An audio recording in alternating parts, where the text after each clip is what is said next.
In addition to being a special education advocate, I'm also a mother of a child with a disability. And there's one thing that just really bothers me, Jen. And it may not bother you if you're a parent, but it bothers me. And my belief is if it bothers somebody, it probably bothers somebody else. What really bothers me is when I'm at an IEP team meeting and people on the staff refer to me as Mom. Well, Mom, what do you think? Or, well, Dad, what do you think? Here's what I think about that. Don't call me Mom. I have a name. It happens to be Julie. Yeah, and Julie, you brought this to my attention many years ago, and I didn't even realize that it was offensive until I started thinking about it and being sensitive to it. And now when I attend IEP meetings with my clients and I hear the school district doing that, it bothers me.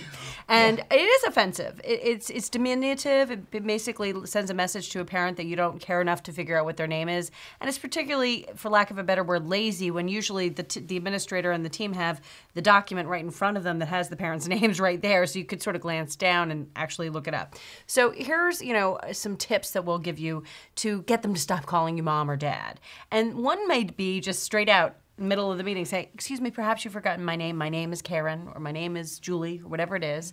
Another is to repeatedly refer to each other by name. If both parents are there, well, Susan feels, well, Tom feels, and just keep reminding them of your name, and eventually they might pick it up. Well, I prefer the method where you just cut right to the chase, and I'm a big believer in order for you to change someone else's behavior, you have to change yours. And so what do I mean by that? Just very politely say to whoever said it at the in the team, would you mind if you call me Julie? It would make me a little bit more comfortable. Or anything that you're comfortable saying. I'm not suggesting that you be nasty about it. I don't believe that you have to be.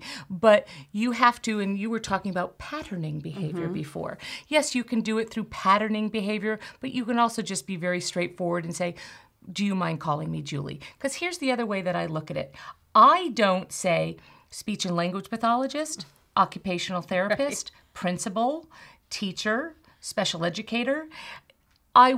I go out of my way to try to know everybody's name. And if I don't know somebody's name, I'm going to say, oh my gosh, I forgot your name. Would you please remind me?